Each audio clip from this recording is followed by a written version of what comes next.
Hello, hello, CSTers. That was the winning celebration, and we are having a winning kind of day. This is Thursday, June 8th, 2023, a day which could be looked at as one of the best days in FC Cincinnati history. Mark it down, everybody. We've got a lot to talk about on tonight's special show of Cincinnati Soccer Talk. We got Leo Messi. We got Aaron Boupendza. We got Yerson Mosquera, U.S. Open Cup, and baby, we are celebrating. Guys, again, this is Brian Weigel sitting in the host chair. Boston Razzle Dazzle Brazzle is taking a Thursday night off. We're giving the legend some free time to hang out with his loved ones, but we're celebrating. We're having a good night. I got a great cast of characters joining me for this special episode tonight. I'm going to throw it over to my man, Josh Dye. Josh, welcome back to the show, dude. Appreciate you having me on this special edition. I feel so honored. With all of the MLS news, I was the first one to reply. So, Hey, sometimes that happens. Sometimes people are covered up, but we love you. We're proud. We're happy here represent. And I'm going to make you say our new player's name 18 times till we get it right, too. So I'm going to let you take the Boston Razzle Dazzle Brazzle name train tonight. Up from the smoky northeastern part of the country right now, we got Nate Gilman. Nate, is it just dark outside, or is that just because all the smoke you can't see through the window? Yeah, thankfully that reddish haze has gone after sunset, but I think we're in for another day tomorrow. But I'm excited to be here on a Thursday. This feels different. We're two days away from a match, as opposed to having a whole week. So I could get used to this. There we go. I don't know if that smoke creates rainbows, but that's what's going on in my life right now. Sunshine and rainbows. So we're all happy today, hopefully, on the 8th of June. And live from a conference somewhere in Chicago, maybe somewhere like Central Time Zone, not far west. The Motor City, baby. Detroit. There we go. Oh, Detroit. There you go. There we go. Detroit. We got Coach Brad Goff. How we doing, pal? Yeah, I often get on here and just use this camera on my computer to polish the old dome piece, and I just hang out with myself. And you guys showed up, and now we get to talk soccer, so it's good times for me. So everybody who watches the shows and everything, always sees that little mysterious black cat crawling through the background. Did your cat make the trip to Detroit? I take the cat everywhere. Don't you take your cats on vacation with you? So yeah, he's around here somewhere. So you got to throw him in carry-on luggage. Meow. All right, guys. Again, big thank you to our sponsor, Apollo Home. As you all know, Apollo Home is still the premium home service provider in Cincinnati. They pride themselves on awesome customer service, expert technicians, and 7-day-a-week service. Next time you need help with plumbing, electrical work, or HVAC service, give them a call, or you can always schedule a service visit online at apollohome.com. Make sure that what are you doing there, Coach? Make sure that that you mentioned CST to get a nice promotion, and let them know that you're coming their way. So we appreciate you guys, and go check them out. So, guys, I led off the show with my great intro, much better than Boston Razzle Dazzle Brazzle's intros that he writes out monologue style. Lionel Messi to Major League Soccer, and of course, we're going to talk about him coming hopefully to the Queen City here, but. Real quick, guys, Lionel Messi came out on Wednesday, announced that he's foregoing a return back to Barcelona. He's skipping Saudi Arabia, and lo and behold, going to be a pink flamingo or a heron or whatever they call themselves down there in Inter Miami. So, Nate, man, what was your first reaction to actually hearing that he was coming to Major League Soccer? Was it a pinch me moment? Yeah, it's really cool. He's arguably the greatest player ever, and coming off a World Cup win that really cements his legacy, and having the opportunity to see him in person is really, really cool. And I'm jealous of everybody who might be able to see him at the Open Cup game. That is going to be like a moment that people will cherish for the rest of their lives. And I think you can say that without hyperbole, which is kind of wild. So I don't think it's really sunk in yet. I don't know if it will really sink in until he's playing just like a ridiculous MLS after dark in Vancouver on a Wednesday night or something. Maybe that'll be the moment when everything crystallizes and it seems real. But it's really cool. I think there's a match like one of the last ones of the year, Wednesday night in Chicago in Soldier Field. So I think you and I might have gotten in on some tickets for that game. Maybe made a buck or two on those, but that's going to be like the real like holy crap. Is he going to just do the home games, or is he going to go out on the crazy pitches and everything? But speaking of fever pitches, Coach, you've been following soccer. You probably remember the David Beckham era. There's no, people are comparing it to David Beckham. I can't even make that comparison because I just think it's on such another level, and there's nobody else that can do what he's going to, or bring what he's going to be able to bring. Yeah, the comparison to David Beckham makes sense in that it is a giant leap forward for the league as a whole, even with him coming to just a single team. But you're right, in terms of an actual player, there is no comparison. David Beckham was a fantastic player, but he was not in the top 5, top 10 list, much less being Leo Messi, who is, I would even drop the arguably, Nate, and just say the best player ever to play. And granted, you're always going to get arguments for, the guys like Pele and these, which, sure, make that argument. But in terms of what we have here with the modern era and the data that we have, I don't see anybody that could argue against Messi as the greatest player ever. So this is a big step for MLS. But I also fear a little bit for Messi's ankles, because do you think a guy like Yerson Mosquera is not going to relish the chance to go up against Leo Messi and, maybe put in a tackle or two, Matt Miazga, those guys. So I do think that it's going to be an interesting time for the league. How much do they protect him or take care of him, or how much is he just another guy out there earning a paycheck? Yeah, I don't know if Matt Miazga had the chance to play Messi, but well, maybe if you're watching the show live, there's an interesting picture of him, Matt Miazga, facing Lionel Messi and doing some size comparisons there. Josh, what do you think he's just going to be a different class? I mean, if you're a MLS defender, are you having nightmares that night before going into Lionel Messi?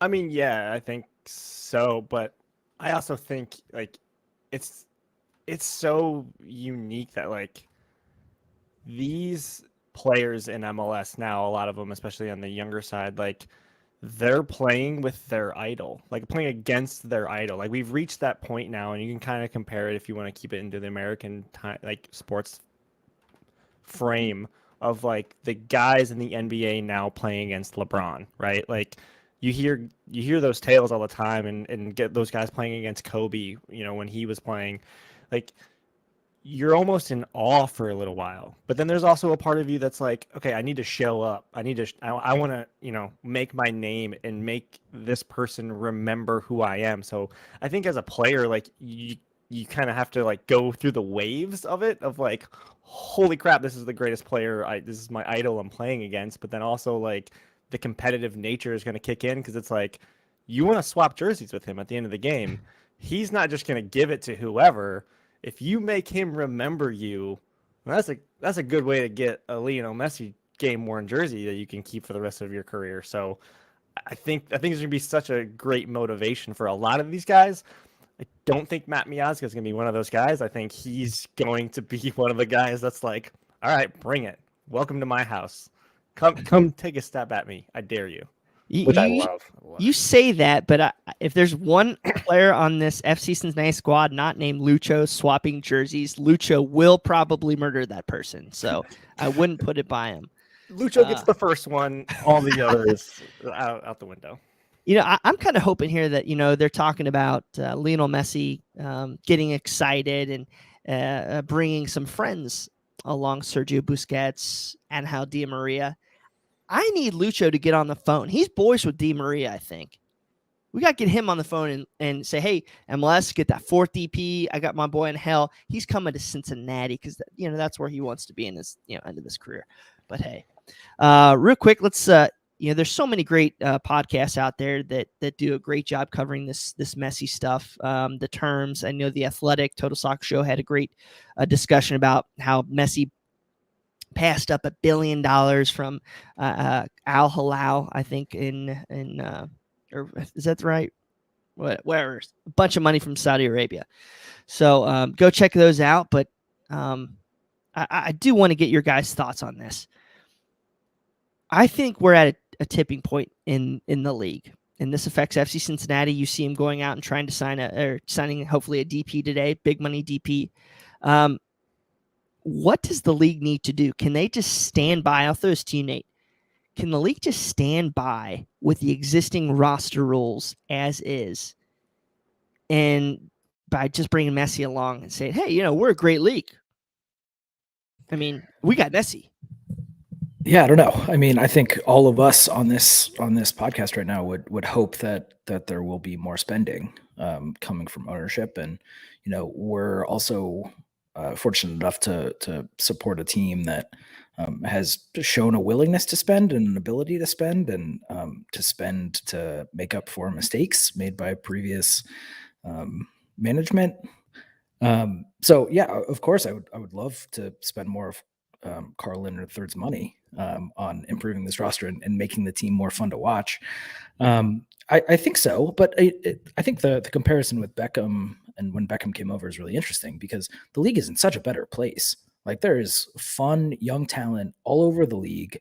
MLS has really shown itself to be able to sell this young talent on. I mean, like, Brenner was very good last year, and obviously came in with a lot of hype, and was obviously talented, but he went for $10 million. That was like unthinkable when David Beckham came in 2007.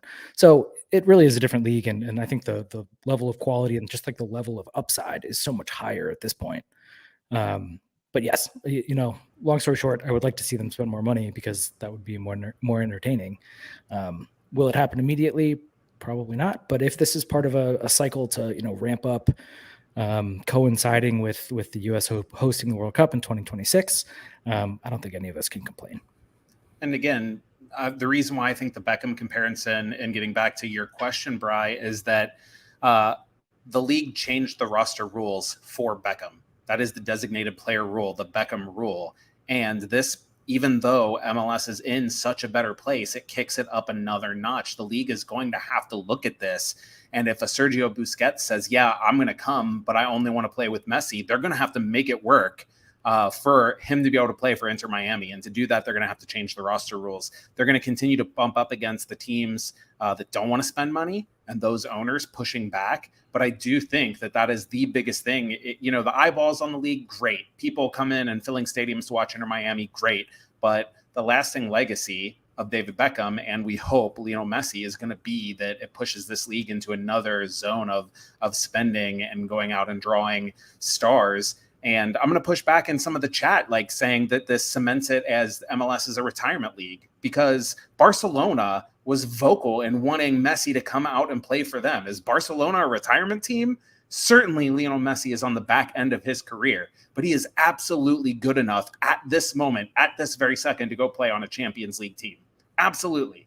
So just because he's an older player coming to play on MLS, I don't think that cements anything. Now, what'll cement that is if he comes in and dogs around on the field, doesn't really care, pulls like a Pirlo out there or a Lampard out there. But I don't think he's going to do that. So I guess that remains to be seen. But the biggest thing is going to be how the roster rules get pushed forward because of this Messi move. All right, I got it, guys. My $20 billion idea. We're going to call it the BFF mechanism. So Messi can bring in his best friends, unlimited pile of money, and maybe you get 3 or 4. We'll see what happens. I bet Lucho could take care of that and get us some good Argentines. So, you're starting to see teams like RSL going out and getting Chicho Arango. I'm going to say that terrible. Chicho from LAFC, who went down to, I think, Pachuca and Liga MX, and they're spending like $6 or $7 million to bring him back in. And RSL's not a club that goes and spends money. So I think a lot of these clubs are saying, man, we're gonna have to really crank things up if we're gonna want to compete in this league. And of course, Josh here, the TV money, Apple TV. This deal does not get done without Apple TV and Adidas throwing in the extra money. I think they said the deal for Adidas was like everything, like they pay the league $250 million a year, And then if they hit a certain threshold, that money goes, or at least a big cut of that money goes back to the teams. Yeah, and I mean, you took the point. Thank you for asking the question, for making my point, because the biggest caveat with this is the structure of this contract for Messi is incredibly unprecedented. Like you essentially made him a player owner because he's getting a cut of Apple TV money, he's getting a cut of Nike apparel, and Adidas, Nike. Yeah, sorry, whoever runs it nowadays. Like, how can I forget about the stripes?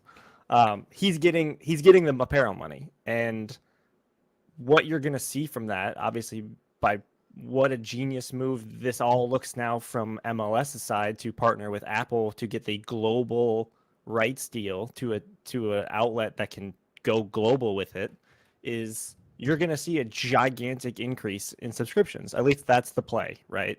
You hope that's the play, because you bring all those eyeballs in, you bring more money in.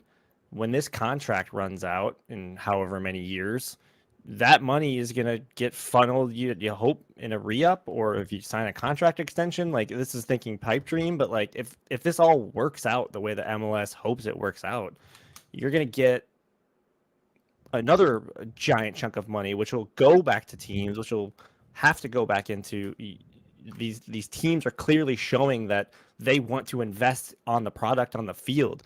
So if you're going to give them this revenue stream, you're going to have to figure out a way to allow them to do that. And to you guys' point, like, RSL is going out making deals. Obviously, we're not, FC Cincinnati is not shy of making it in the past, but clearly they're making deals now too. So you're gonna have to see some kind of reconstruction with the rule sets, and I think it's all going to be thanks to Apple MLS taking a gamble with Apple, and Apple getting this deal across the line. Because like you said, Lionel Messi is not coming to MLS if they have a contract with a cable company. Like, it just doesn't happen.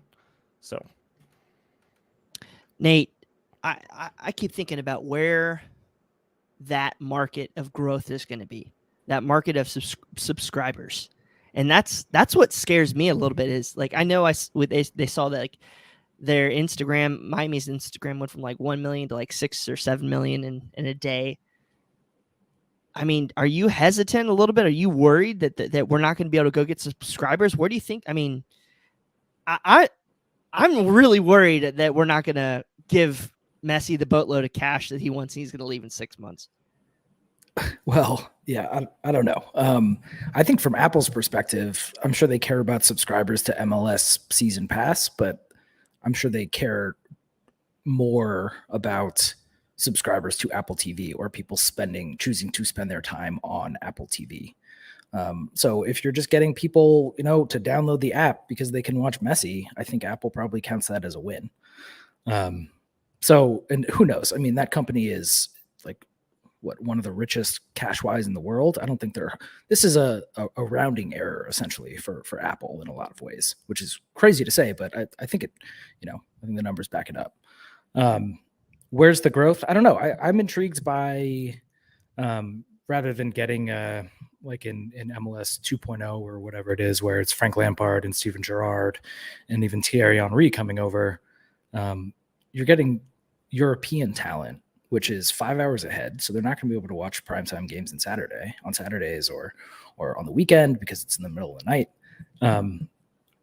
By prioritizing South America and Argentina, it's much friendlier time zone wise. So people might actually subscribe to watch live. So we'll see. I mean, and the global element is obviously huge, that it is a one-stop shop for wherever you are, that you can watch MLS. So hopefully, maybe there will be a huge bump in Argentina. Maybe there will be, obviously there are millions and millions of fans of Lionel Messi, not necessarily Barcelona fans or PSG fans, or I forget his youth club. But they are specifically fans of Messi, so they will watch where he is. And hopefully, from Apple's perspective, they're doing it by legal means. All right. Speaking of watching where he is, he might be in Cincinnati here soon, fellas. Today, the U.S. Open Cup did their semifinal and finals draw, and FC Cincinnati is hosting Inter Miami on Wednesday, August 23rd. So first off, all three of you guys simultaneously, I need to see the exact reaction and what you did when that happened. Ready? 3, 2, 1, go.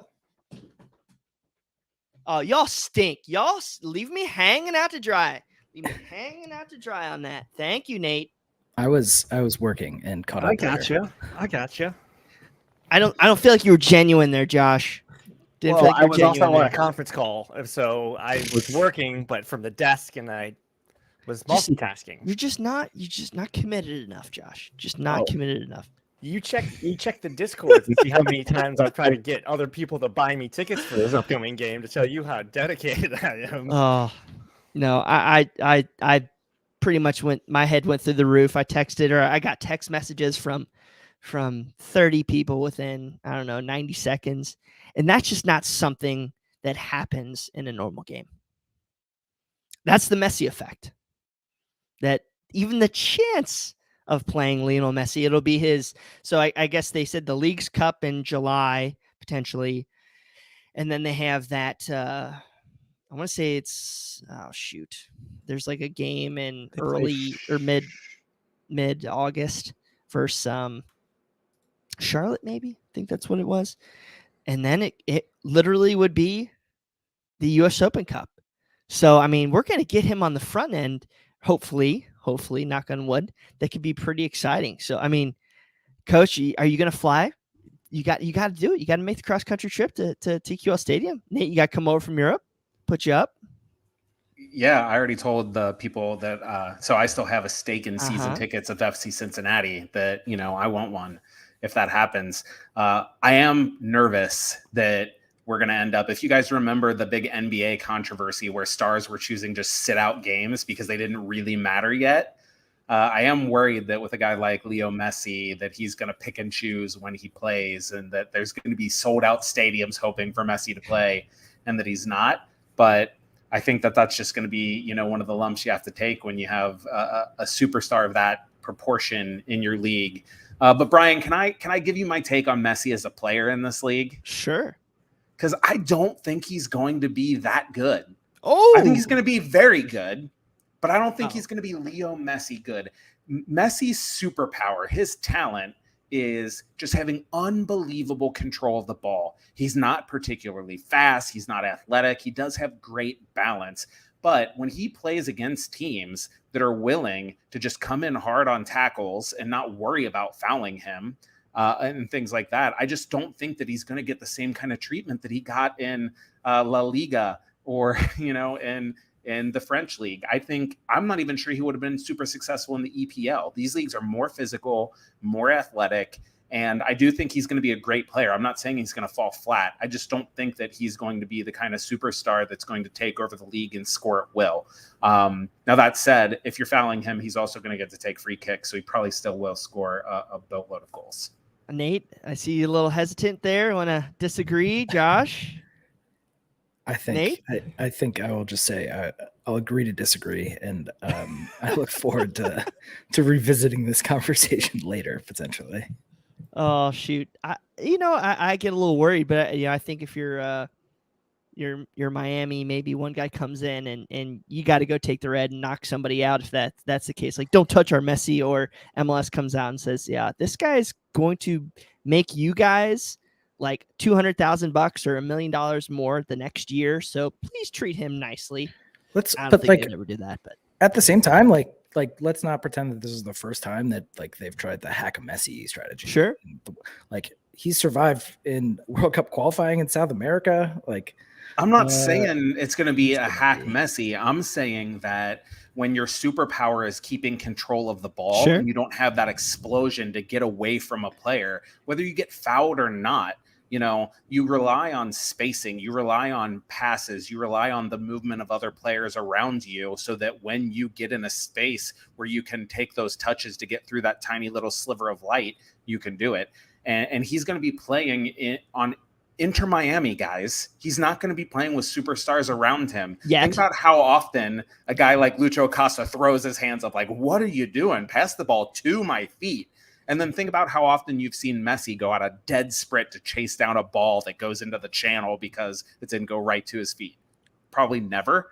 And I'm just saying, he's going to be very good. I just don't think that he's going to take over the league because he is not that kind of player like Thierry Henry or David Villa. Those are the guys who have really, really excelled as superstars in this league because they're also highly athletic and really skilled at going and chasing down those balls. I mean, if Lucho can do it. Right. While I will, as a grand scheme, agree to disagree with Coach, I will absolutely agree with you in the sense that he is. There's a lot that he does well with the people around him, and so to your point, he's playing on Inter Miami. Who's going to make the runs? Who's going to anticipate the moves that Lionel Messi can make? I mean, we see it here with Lucho. Like Lucho makes passes to guys that, and then he gets frustrated because those guys don't make the runs he wanted them to. And it's also kind of like, well, yeah, Lucho, no one thought they were going to be able to make that pass. Lionel Messi is going to be able to do things with the ball that no one's going to anticipate. Except for maybe like a handful of people, it's going to take time to get gelled. Well, that's why Di Maria's coming. Listen, sure, if they can. Joseph Martinez, not a bad player. Now, see, if Leo Messi puts up Lucho Acosta stats are a little bit better than Lucho Acosta, are we saying that's like an unbelievable, like greatest season ever, like Leo Messi? That's my point. He might even put up MVP numbers. I just don't think that he's going to be like hands down taking over every game that he's in is what I'm saying. He's Messi. He's still going to be a great player. I'm not saying he's going to fall flat. I'm not saying he's going to be worse than Lucho Acosta. I'm saying that I don't expect him to be as good as Thierry Henry was in this league. I think it's the same argument that people had when Beckham came. Like looping it back around to the comparison of Beckham, everyone just assumed that it's David Beckham. He's going to come in and he's going to be the greatest player that MLS has ever seen. But if you actually watch David Beckham, he was a distributor. He put the ball in places that, again, where other people could make plays that put them in advantageous positions that no other player could put them in. And so, yes, I think Leo Messi is a much better scorer and a much better, just overall player than David Beckham was. But yeah, he's not going to light up the score. He's not going to score 40 goals a season. But he's also going to be the best ball possessor and passer that this league has probably ever seen. I'm a throw to Nate here real quick. I'm just going to say that he was really good at PSG last year and just won a World Cup, like dragged Argentina to a World Cup. He might not score 40 goals, but he could score 25, and I wouldn't blink an eye. Yeah, after this, we'll have to caucus for some sort of bet on this because I feel like I like the kind of odds I can get. I was just gonna say, like Josh is cracking on the level of MLS attackers over here. I mean, we got some time. I mean, there's definitely Nate, yeah, Messi was pretty good at PSG with scrubs like Neymar and Mbappe, and he dragged Argentina with a bunch of no-name players like McAllister and, exactly my point. Yes, he is going to be the best player in MLS skill-wise. I don't think statistically he is going to be off the charts. I think he's going to be very, very good. And for a player of Messi's quality, I think everybody's expecting him to come in and basically score at will, and I don't think it's going to be like that is all I'm saying. I just took it, your words is he's not going to be Zava. Not going to be Zava this year, right? Nate's like, no, he's going to be Zava. He's going to be, he'll be better than the real Zava. There we go. Who tore up MLS. Yes, he did. I disagree with that, Nate. That's I just can't wait. There. Here's the thing, though, guys, is like he's still going to come up with the moments where, like Zlatan's little volley from like 50 yards out. He's going to have moments like that, and he's going to put MLS on SportsCenter, even though ESPN doesn't carry soccer. He's going to have the random Joe Blow that never has ever thought about going to a Major League Soccer game to come to a game. I went on the Channel 5 or Channel 9, whatever it is, they put out like the crappiest little image out there that said Messi was coming to Cincinnati. And no kidding, within 30 minutes, there was 175, hey, at John Smith, we need to go to this game. Hey, at this. And that's just not something that's ever happened in Major League Soccer. Even with Beckham. Like, Beckham was way past his prime, and he was a winger, wide player that drifted in the middle, that was not in a great system. And I just think that Messi's more fit, or I guess his position, how he plays, is more set to succeed than I think Beckham was. And Beckham was still an all-time great. So I'm real excited. And Zlatan scored 52 and 56. Oh. I love having you on here, Nate. You're my boy. I'm gonna miss you over there. Nate the Great, do you think Messi's gonna do better than that? That's what I'm saying. That's my point. Is Zlatan has that unbelievable athleticism along with his skill, and I don't think that Messi, he'll be very good. I don't think he'll put up those kind of numbers. So, at the risk of derailing this and with an off soccer analogy, it's like a cross sport analogy. Luka Doncic is not athletic in some of the ways that you would expect, but he's incredibly quick and has a great first step and great balance, and that allows him to be really good in the NBA and like not get roasted like people might expect, and to consistently beat players with his quickness. So, and I think Messi's, going to be quicker than an average. Okay, I don't want to. Let's just think of a replacement level MLS center back. You don't think Leo Messi is just going to roast that player consistently? That's just Nick Hagglund disrespect. Plus, I absolutely think he will, but it's on a soccer pitch with 10 other guys instead of on a basketball court with 4 other guys. And I think that's the difference. He roasts Nick Hagglund, and then Miazga comes in and he roasts Miazga, and then Mosquera comes in and just cleans him out. And then Roman Celentano saves the PK. Let's go, folks. I love it. No, but honestly, though, I do like what you're saying there, Coach, because I think there's a level of disrespect of Major League Soccer, and that's even in the Cincinnati market. Like, I wrote down an answer to this question earlier: is what market does Major League Soccer need to capture with this edition? And I wasn't thinking, Sunday morning soccer in Japan. I wasn't thinking South America, which I think a bunch of Argentines are going to subscribe. I was thinking the Euro-American soccer snob that's never gave Major League Soccer the time of day. And I think there's a bunch of those people just seeing the stats out there that Stephen Goff puts out every weekend.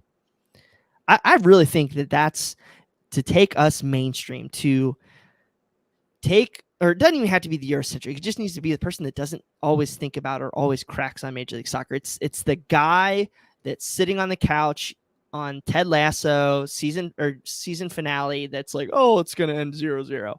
Like, those are the people that we need to win over, that brings MLS to a top 4 league. Like, I'm talking about Major League Baseball, NBA, NFL, not NHL, MLS, or make us the top 5. That's really what I'm hoping that he can do, and it encourages our ownership to spend the money to do it, because you get this one time. And the circus is going to leave town in 6 months, in a year and a half, in 2 years. The circus is going to leave town. What did you do when that circus was here to set you up for the future? It's like what did FC Cincinnati do when that circus was here? We capitalized on it. What did Rochester do when their circus was there 15 years ago? They failed. Sacramento, same thing. Got to take advantage of it. So, anything else before we jump on to our next subject, fellas?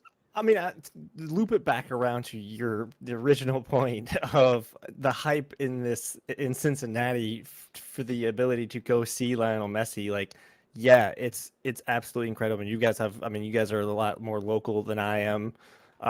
So you're having that firsthand experience. But just from my perspective, like, it was, yes, I'm probably the wrong audience because the moment I saw that FC Cincinnati was going to be hosting the game, I was like, okay, how am I going to get there? But the fact that Lionel Messi is going to be there, that was like, okay, I need to get tickets before they reach the secondary market because as we have seen, if you've seen online, that secondary market they're going $400, $300, $400, $500 a pop to go see him at Red Bull Arena. Like that's the impact, right? You're gonna like people will pay that because people are insane, but that's what superstars like this do to people. They you don't think right. You just like you want to be part of a moment, and to your point, we don't know when that moment's gonna end. So if this is your only opportunity to go see him play in person, maybe I'm somebody who has way too much money, but it's like, yeah, sure, I'm not gonna blink at $300. Like that's not me. I'm a logical person, but that's what's gonna happen, and people are gonna do it, and they're going to make the effort to make it happen. I mean, for me, what I'm doing is extending my bachelor party by 2 days by being able to come out. So I'm going to do try to do the Wednesday, Saturday double. And the fact that I get to hopefully potentially see Lionel Messi is not a small factor in how excited that I am to do that trip. All right. First off, if any of the guys that are on your bachelor party buy you a Lionel Messi shirt, I'm going to kick their ass. And you better not show up in the Bailey in a Messi shirt. No Barcelona, no PSG either, folks. Welcome you to do that, please. They're all my friends, and I hate them. Oh, okay. Well, I'm just mad I didn't get an invite, jerk. All right, guys, thank you very much. This is a special episode of Cincinnati Soccer Talk. We're hopefully going to go here a little bit longer, absolutely, because we got a designated player to talk about. Normally, Boston Razzle Dazzle thanks all of our supporters, and I do appreciate you all you guys this week. I want to make sure we get to everything and cover everything. So thank you guys so much for allowing us to do what we do. And, we try to do as much scouting as we can and take advantage of a lot of things that your donations allow us to do, such as Y Scout. It's a service that we pay for through the funds that you guys provide to us to give you guys as much in-depth stats and background as possible. Our newest signing, Aaron Boupendza, new signing. So we're still getting down that process, but we're going to try to give you guys a taste of that tonight. But thank you guys so much for your support of Cincinnati Soccer Talk. If you're new to Cincinnati Soccer Talk, please, and downloading this, please rate, review us on Apple iTunes. That allows us to get into many more ears, a lot more friends. I think just seeing our live viewers tonight on Facebook, YouTube, and Twitter, you guys are jazzed up about this signing, about Messi. So thank you guys so much. Check out CincinnatiSoccerTalk.com for all the newest news, and CincinnatiSoccerTalk.com/support if you would like to donate to our Patreon and become more involved in our Growler Cup, things like that. So thank you guys so much. Also, Joe on Facebook says, thank you guys for doing CST tonight. We're all jumping and excited. Yes. I had more than just people texting me today about Lionel Messi. I had people saying, we signed a new guy from Saudi Arabia. Let's go. $7 million. We're doing it. We're going all for it. It's a statement to win. And these were just normal friends. Aaron Boupendza reported this afternoon, Fabrizio Romano, so it's legit stuff. Deal in place with FC Cincinnati for $7 million transfer fee. Tom Bogert, Pat Brennan reported that it was going to be on a designated player deal as well. Senior designated player. We have a great story on CincinnatiSoccerTalk.com from Jacob Clary that defines what that all means. And then, of course, Laurel Failer later in the day reported that the deal was complete. The contract was signed. So thank you to those great journalists. Go check out their stuff. Coach, we got our Brenner replacement. Doing a quick homework, quick deep dive. Left-footed player, has put up goals across the board over the past 3-4 seasons. You excited for the little bit you got to see so far? So listen, I didn't get the time to do a ton of scouting, but I watched every touch he had in 5 matches. And maybe it's because I'm in Detroit and they don't really have a real soccer team here, or I don't know, but I am just Debbie Downer today because I think he's going to take a bit to settle in. He is very left-footed. He is very Yes. one-footed. Does not like to use his right foot at all. The one thing that I can really say good about him is he has incredibly soft feet. He uses his body well, and he just scores buckets of goals. But that's really all I can say really positive about him, because I did not see anything that makes me believe he's a particularly good passer or dribbler, or he's not very quick. He is pretty big and strong. And he does have a really good left foot. His shot is heavy. So I just think because of all those factors, it's going to take some time to settle in. I do think he's a good Brenner replacement because he likes to drop off the back line and link up play. So pairing him with a guy like Brandon Vasquez, I think would be a really good pairing, as opposed to having two center forwards out there. So I'm going to do a deeper dive and get a scouting report up on CincinnatiSoccerTalk.com later in the week. But that's what I got for now. And I came in really excited for him. And now I'm kind of like, I think maybe we'll see the best of him next year. Did anybody else hear sad trumpets while he was talking? Like the wah, wah, wah, wah. Thanks, coach. I was all happy. Now I feel just a little bit less happy, but I'm still freaking happy. Nate, man, we talked a little bit offline about this. Guys has scored buckets. Give us a little bit of a rundown on what you've seen and what he's done in a league that's eerily similar to Major League Soccer. Yeah, I think I've didn't even watch much tape at all. I was just looking at what he's done in the last 3 seasons in significant minutes. And it's get into spots where he can score goals, which is the most important thing a striker can do. And he's shown an ability to do that consistently across 3 leagues. He was in Turkey where he won the Golden Boot, scored 23 goals, ran a little hot based on some of the advanced numbers. But in Saudi Arabia and Qatar, pretty good goal scoring numbers for the minutes he played. So that's why I'm cautiously optimistic. It's kind of a bummer, at least from my perspective, as just like somebody who's very interested in the way and the mechanisms that these teams can be built and maximized, that he is a senior DP, which lessens their FC Cincinnati's ability to use U22 slots. But yeah, it's a win now move. And you're getting I think he's 26. So a striker who presumably should be entering his prime, and an opportunity for a player who's moved around a bunch in the last couple of years to have a place that will be home for a consistent period of time going forward, with hopefully a leadership structure that will be in place in the front office and in the coaching staff. And with, let's hope, a playmaker behind him who can feed him the ball, who he will continue to play with for years to come, and develop a rapport to get those balls where he wants them in the box to finish. I see some of his stats here, Josh. I see 11 goals in 1,600 minutes in Saudi Arabia, 9 goals in just under 2,200 minutes in Qatar. Not as impressive there, but then you see 23 goals in Turkey over 3,100 minutes. Pretty good, overperforming his XG numbers, 43 goals to an XG of 35.6.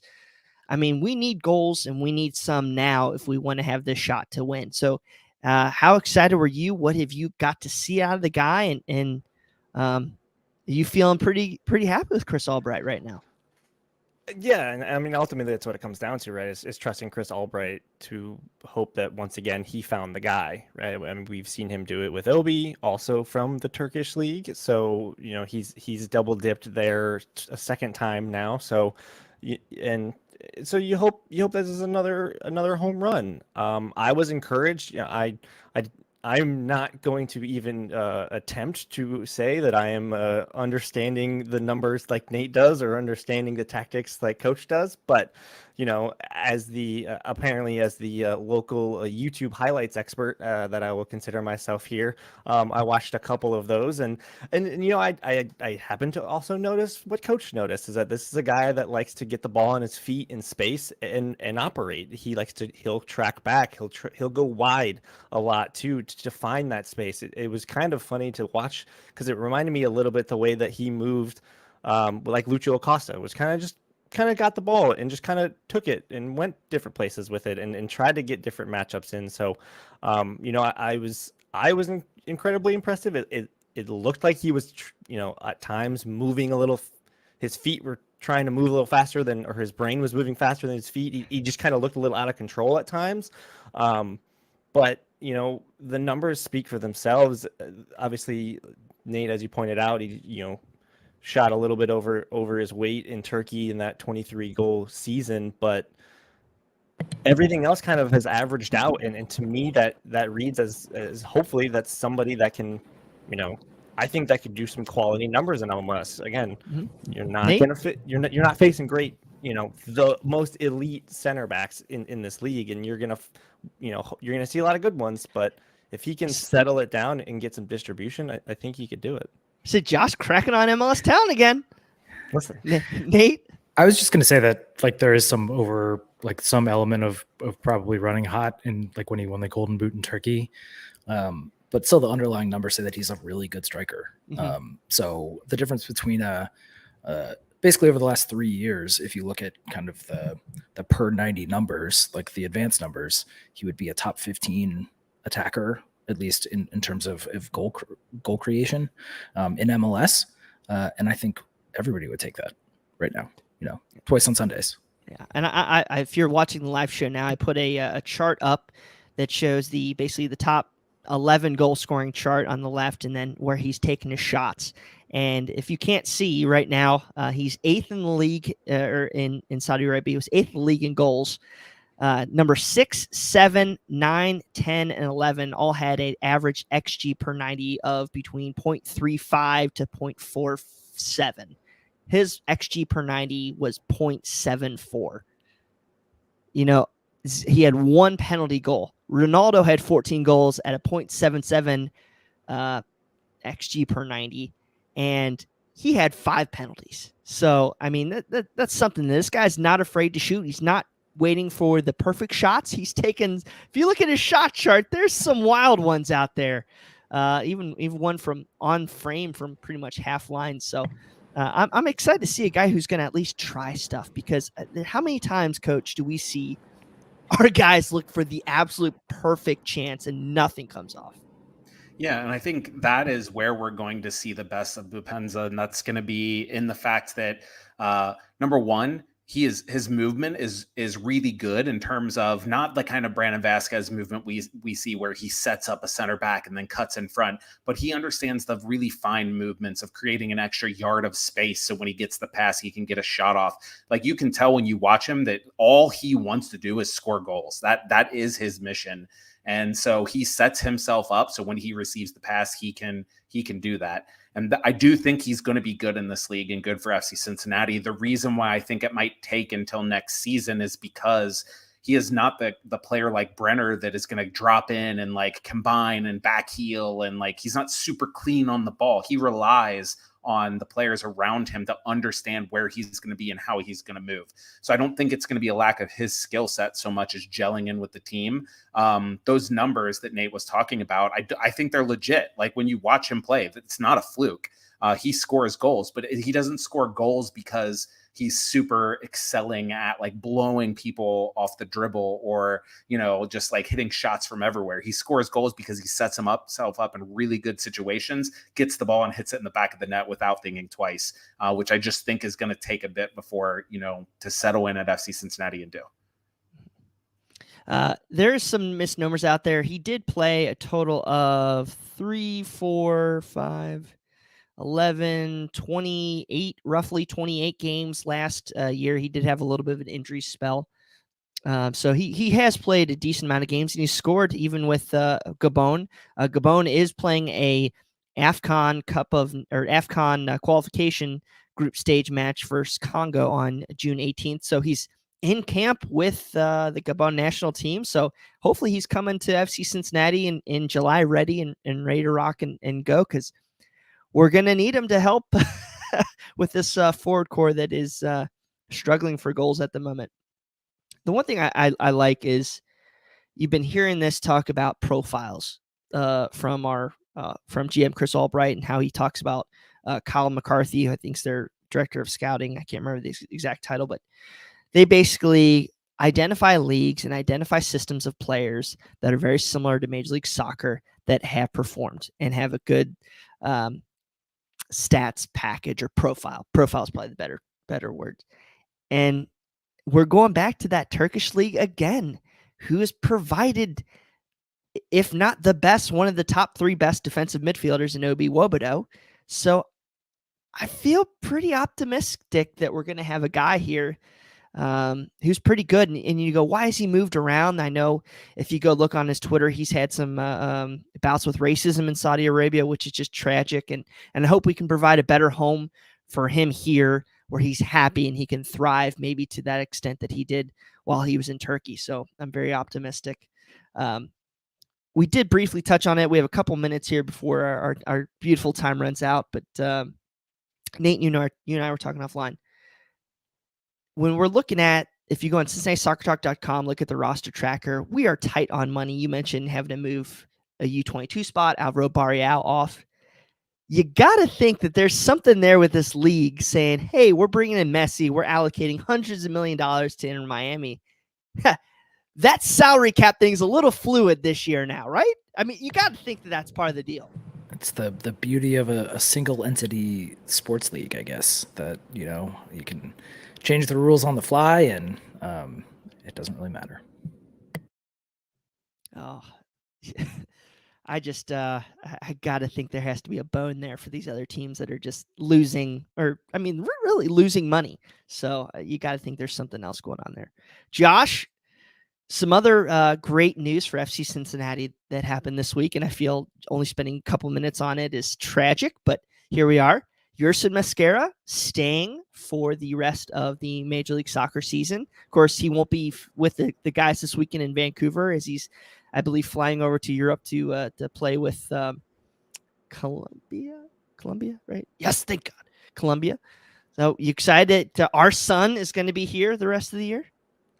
Our son, you can come take him back and pry him from our cold, dead hands at the end of the season. No, it's awesome. It's great I mean, I know there was some back and forth early in the season, some confusion about exactly what his deal was, if he was leaving in the summer, if it was already, was there an option? There was some kind of murkiness regarding his deal. So it was good to finally have that settled and know that we are going to continue to see one of the best young center backs that our team has had and has taken the league by storm and is recognized. And, we get to see he's one of those guys that you marvel at his ability. And then as an opponent, you get super mad and angry at him because he knows how to get under your skin, as we have seen a lot of the times this year. So, he's critical, right? I mean, Nick Hagland picks up an injury, got a lot of miles on Matt Miazga, great for Ian Murphy to finally take a step, but this is not a super deep center back room. I mean, Powell is your fifth center back. That shows you how deep this room is. So he's critical. And I think he's obviously been one of the biggest pieces that has seen this team be the defensive stalwart that it has become. So it'll be great to see him the rest of the time. And I'm just going to immediately forget that he leaves at the end of the year. Coach, your son, I mean, is he a top 11 center back, you think? I 100% best 11, believe best 11. that. Yeah, I mean, he has all the physical tools that you want in a center back: speed, size, good on the tackle, good on the ball. He's a good passer. And then you see the way that he will make a 60-yard sprint in a game where they're losing in St. Louis 5-2 or 5-1 or whatever to make a tackle because he cares that much. I do think he's a top 11 center back, top 10 probably. And I don't think he'll be here after the end of this season, but man, I hope that there is a way that they could convince Wolves to part with him, because I think he is a key piece. And I'm a little bit worried for this trip to Vancouver with no Hagland and no Mosquera. I think we're going to see Powell there again, and he did admirably. I think he's fine there, but I do think when you start to get into that kind of scenario, we're going to see how important Yerson Mosquera is to this back line. Hey, I don't want to give Vancouver too much credit. Vanya Sartini said that they were getting hammered drunk Wednesday night after this game, so they're going to be hungover after winning the Canadian Championship. Nate? Yeah, no, I mean it's great to see Mosquera around for the rest of the year. I feel like I was the only person, or maybe I just internalized this somehow, that there was always an option to extend it mid-season. Mhm. So I was never worried about this. And whenever I saw somebody worried about it, I just didn't even consider it any longer. So it's great. And, it's great for him to get first team minutes. And obviously he's been extremely good, and I look forward to, watching him for however many more games we have left till MLS Cup. I'm a chronic worrier, Nate, as you see with my hairline just jumping back. Coach must worry all the time because he's got nothing left there. So that's a personal attack, Nate. No, I'm joking. Thank you guys so much for being on here tonight. I had a great time. This is a very, very fast hour. Real quick, I guess we normally do final thoughts. I guess I'll throw it around to you guys for one more thing. I'll start with you, Josh, if you have any other last minute messages for our fans. No, thanks for having me on. We didn't even we were so hyped up with everything else. We didn't even touch on the fact that FC Cincinnati beat the Pittsburgh Hounds on Wednesday. So, and they did it in the fashion that you would hope they did it, and put them away early. And that was the only thing that happened in that game. There was no controversies at all. So, I got to leave something for Monday. Fair. Don't mean to step on it, but it's a little tease. No, it's great to be on, and like I mentioned earlier, the hype around this team is incredible. I am desperately trying to get out there a couple days early for my bachelor party. To wrap it in a full FC Cincinnati multiple day extravaganza. So, if you've got any season tickets out there that you're not using, let me know. Josh casually spoke about his bachelor party. I think he's like showing off that he's like, "Hey, I'm getting married. Hey, I'm getting married. Give me some gifts and all that stuff." We got to put your sheet to your registry out there, big guy. It's the second one, yeah. No, it's great. I'm excited.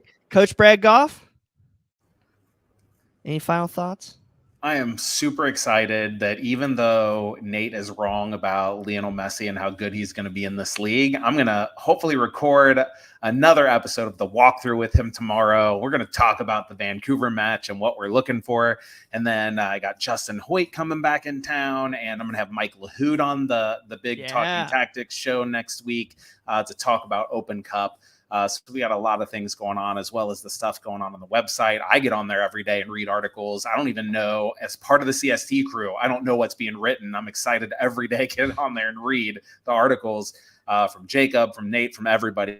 So I'm super excited about soccer in the real Queen City. And, even though I live in California now, I will never, ever lose my Cincinnati roots because there are so many good things going on in Cincinnati right now. I'm super excited.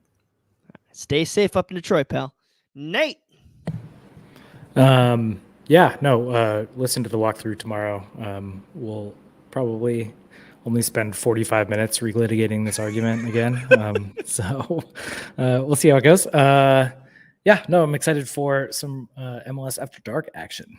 I feel like the 7:30 time slots have been great in a lot of ways, but I'm looking forward to catching up on what's going on in the rest of the league, and then ending the night watching the Orange and Blue.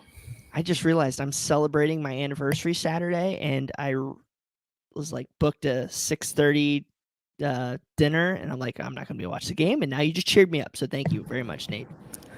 Detroit, Charlotte, Miami, no city is safe from Coach Jeff Tebbets. Love it. My final thoughts, guys. I've gotten a lot of hate mail this week for my rant on Monday night's show about the U.S. Open Cup, and now everybody's calling me a hypocrite because I'm excited. I'm not excited that it's used. I mean, I'm very excited that we're in a semifinal of the Cup, a very broken competition. So you'll see a nice, hopefully written piece coming up here on thank you for that. A nice written piece coming up here debating the merits of the U.S. Open Cup and why Major League Soccer should even be in the darn thing. I maintain my valid point. I hope we win it this year, and I hope we never have to play in it again.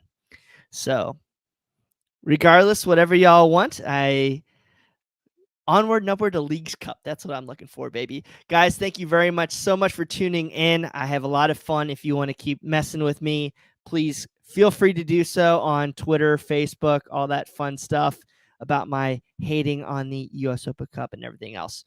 For Josh, Coach Nate, this is Brian Weigel, and I'm going to steal my favorite ending. Watch your tackles, everybody. Good night.